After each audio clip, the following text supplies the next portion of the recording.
Hello, today we'll be talking about one of the very important and challenging questions in our daily lives. It's about the issue that most people are completely blurred with. It's called UFO and aliens, also angels. So how could we differentiate all of these things? The reliability of UFO and aliens with respect to be confronted with existence of angels. The UFO actually is the abbreviation of unidentified flying objects. So we will differentiate in particular between the unflying identifying objects and what's so-called aliens or extraterrestrial creatures. From a scientific point of view, it is worthwhile to start thinking about how could we distinguish between these two notions. Because most of the staggering issue is mingling these two notions together in order to create an air of mystery about their reliability. So if we watch several movies or listen to many talks about these issues, especially in talk shows, discussing their personal experience of observing vague objects hovering in space with an unusual way of flying. Also, some people who claimed that some visitors from outer space had contacted them, informing them about something seemingly unexpected to occur based on cooperation or coexistence between terrestrial creatures and extraterrestrial creatures, as the world is going to be finished and they are going to invade this world, so it is important to leave the planet. Something seemingly like what we used to watch of science fiction stories. Nevertheless, some people are fascinated with it, and they reach to a level of believing in their existence. My question now is, how could we realize that this is true or not? From two spectrum. One of them is from scientific point of view, and the other one from theological point of view, as both of them are complementing each other. From a scientific point of view, let us see what's meant by a UFO.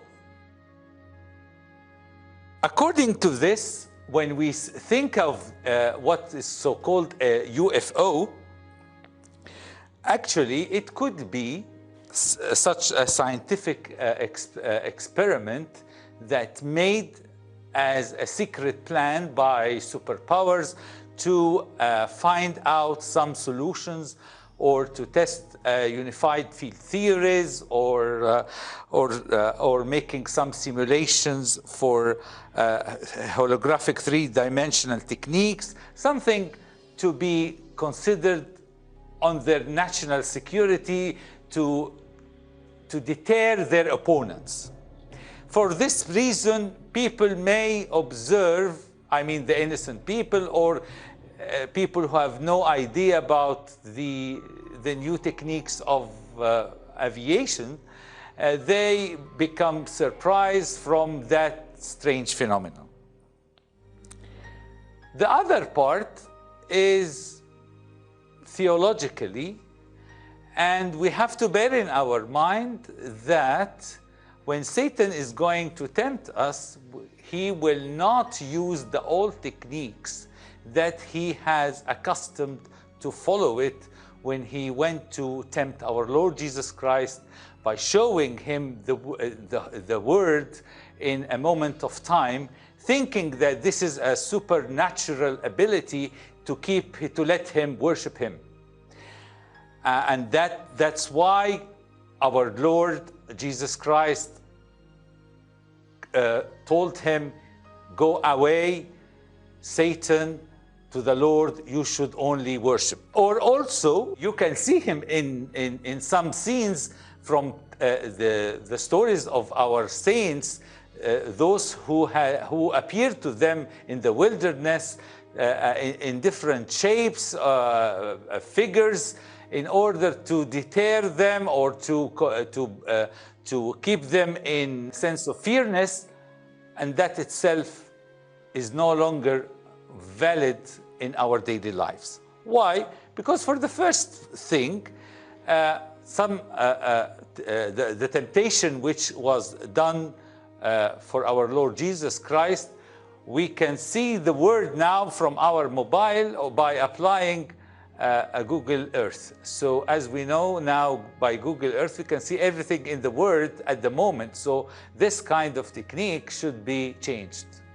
The other way around, by showing some figures or issues like that, the three-dimensional holographic images with high techniques, you can have images as such. So such kind of illustration to people who know computer science very well, theories of higher dimensions, relativity, and quantum mechanics, all of these things will not let them accept such a naive, from their point of view, point of temptation. So the devil has to develop his techniques to match with our technology. In other words, he must be a step ahead of us from technology.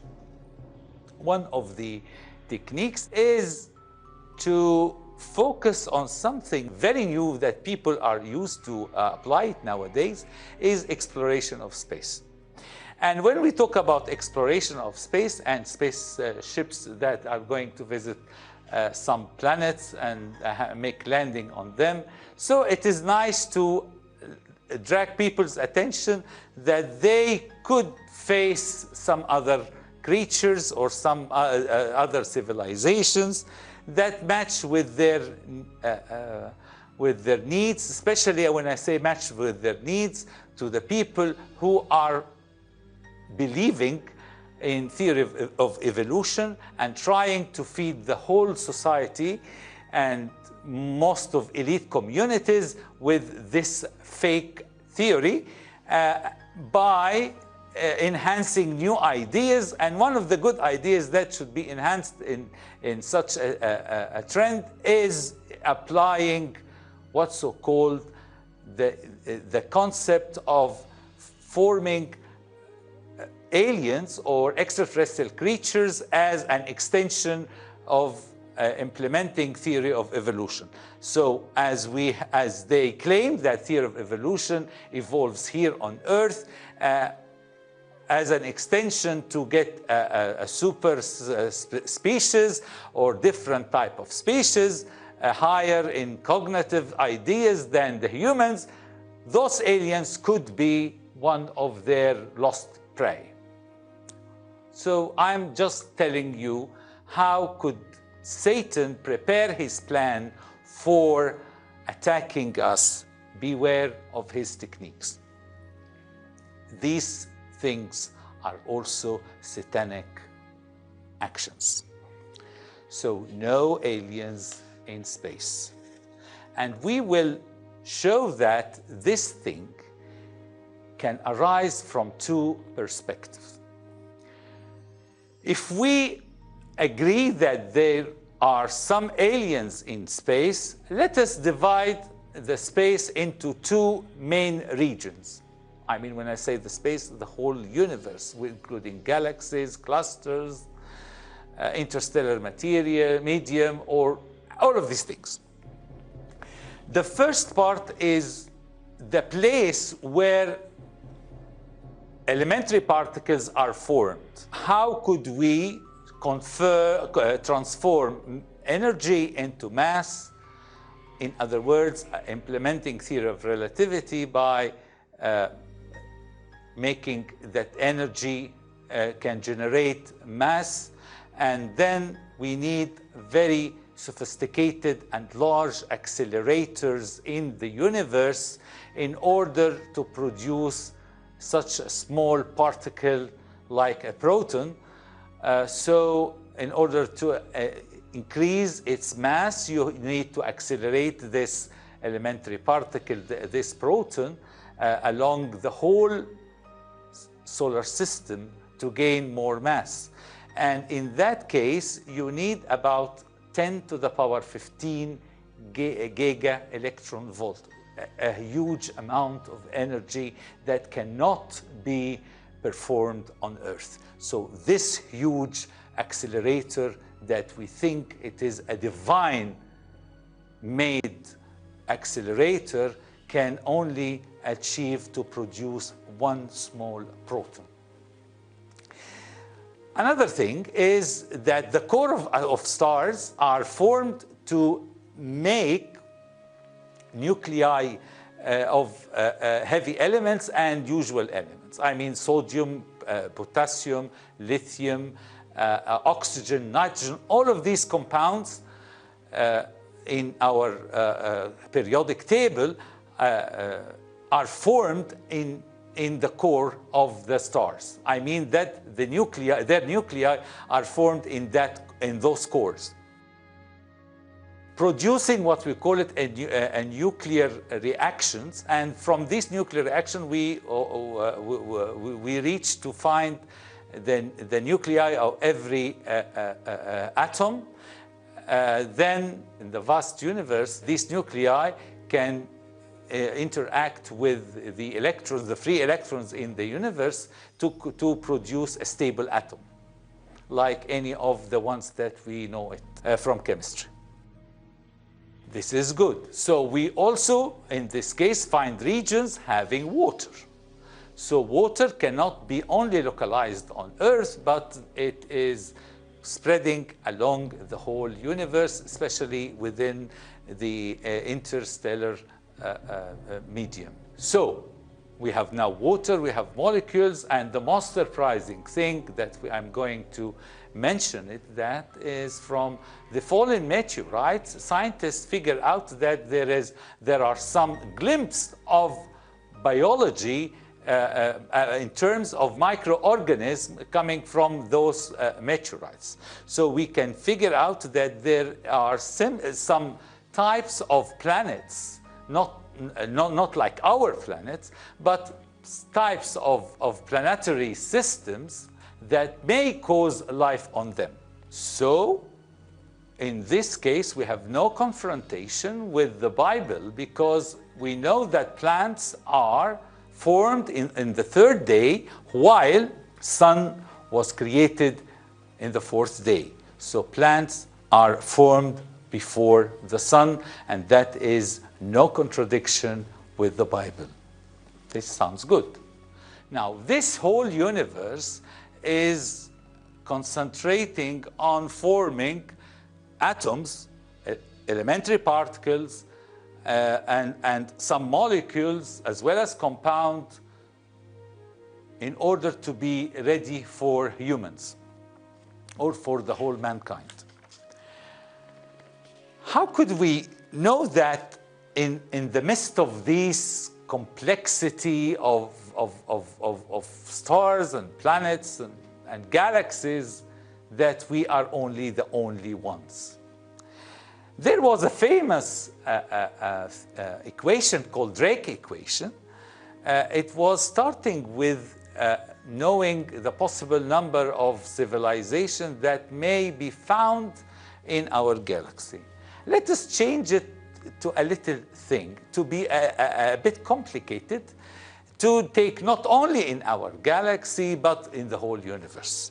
And we will make an equation or relation, to be more precise, based on 9 functions, and these functions are probabilistic ones. I will display them to you, the 9 functions, and once we have an outcome that may fit to be more to give a reliable answer, we will say at that moment, well, we have other civilizations than ours. I will take, as we call it, a toy example to tell you how this probability looks like if we take the maximum probability for existence. This function is based on the following. Probability of galaxies to be like our Milky Way. Probability of star formation in our galaxy. Probability of a star having a stellar system, like our solar system. Probability of habitable planets. Probability of planets having life like Earth. Probability of planets having intelligent life as ours. Probability of civilization that adopt technology. Probability of civilization sending different signals. Probability of civilizations that send signals indicating cognitive abilities. 9 functions. If we work in a naive way and consider that these probabilities are equal, and taking probability of habitable planet as a pivot by means that we can say that we are 1 out of 10 planets in our solar system. So the probability of having a planet like Earth in our solar system, it's 1 over 10. So let us generalize this probability for simplicity. If we generalize these probabilities in those 9 functions, we will figure out that the probability of having some civilization like ours will be maximum 1 over billion. Do you think that 1 over billion is fair enough to pay attention to emphasize that there are some other creatures from outer planets visiting us, threatening us, causing some words of fearness to collaborate with them? I think this should be revised. The only explanation when we discard that no one except us, so in this universe, is our opponent, Satan and his principalities. Satan is making something to deter and scare us by introducing some ideas based on our lack of knowledge in both faith and science to cause this type of delusion. Why Satan wants that? It is very important because one of the questions that most people confuse others with it is, how could this huge universe be assigned only to us? And it seems to be unrealistic to annihilate all of these things because of what you call it last judgment. So you have to revise your words. This is exactly what the atheists say, supported by Satan to delude them from the actual fate. Because without annihilation of the universe, there will be no judgment for humans and fallen angels. Each of them should be condemned by the just judge, our Lord Jesus Christ. From this point of view, let me remind you with these verses because it may support my explanation. But the heavens and the earth, which are now preserved by the same word, are reserved for fire until the day of judgment and perdition of ungodly men. And the angels who did not keep their proper domain, but left their own abode, he has reserved in everlasting chains under darkness for the judgment of the great day. But the day of the Lord will come as a thief in the night, in which the heavens will pass away with a great noise, and the elements will melt with fervent heat. Both the earth and the works that are in it will be burned up. The whole universe will be annihilated. This is the problem that Satan doesn't want us to know it. And that's why people are enhancing the fake ideas of existence, aliens, in order to delude each other by fake beliefs. I mean here the types of believing in some satanic ideas. We have to know also the types of any kind of flesh in this universe, because it may be confusing with what the evolutionists believe in, not think or test. Because actually sometimes some theories went to become a dogma rather than being under testing falsifiable. All flesh is not the same flesh, but there is one kind of flesh of man, another flesh of animals, another flesh of fish, and another of birds. Let me read it again. All flesh is not the same flesh, but there is one kind of flesh of man, another flesh of animals, another of fish, and another of birds. St. Paul, in his epistle to Corinthians, the first epistle of Corinthians, chapter 15, verse 39, classified the types of flesh into 4 types: man, animals, birds, fish. He didn't mention anything about flesh related to extraterrestrial creatures. Take care of this. The second verse, he focused on saying something which is very important. There are also celestial bodies and terrestrial bodies. He said celestial, not heavenly. Take care. But the glory of celestial is one, and the glory of terrestrial is another. At this place, St. Paul didn't mention that there are celestial flesh. This is very important to be taken into account. Why I am sticking to this particular word? Because some people who are believing in fake ideas think of what they call it astral bodies. And once people are developing ideas that have no scientific background, which means that cannot be tested, cannot be experimented, cannot be quantitative. If we talk about these types of issues that can be realized from scientific point of view, I mean in this part, what's so-called an astral body. Astral body here, would it be tested?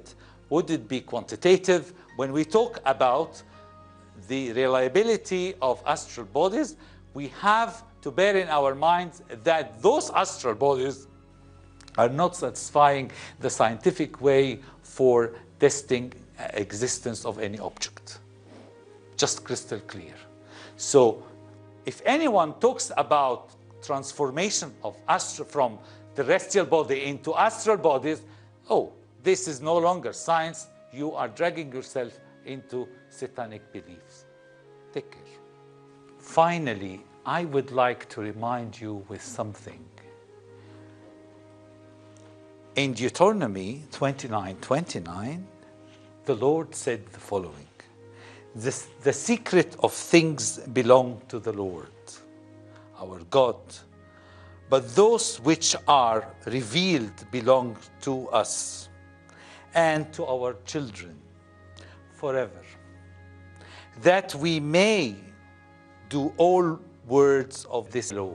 When God reveals to us something, we have to make sure that this is the ultimate way to be known for us. This is to help ourselves and to know our way of thinking, not to exceed limits, because sometimes when we reach to a certain idea without explanation, it makes a problem. Also, we remember the words that St. Paul said it in his epistle, the second epistle of Timothy, when he said this: when I call to remembrance the genuine faith it is in you, which dwelt first in your grandmother Lois and your mother Eunice. What we gain of faith should not be distorted. If our faith is affected by some superstitious or pseudoscientific claims that may let us be in a sense of ambiguity, then avoid these ideas.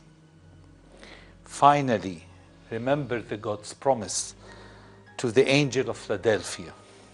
Behold, I am coming quickly. Hold fast what you have, that no one may take your crown. No one that may take your crown. May God bless you. Thank you.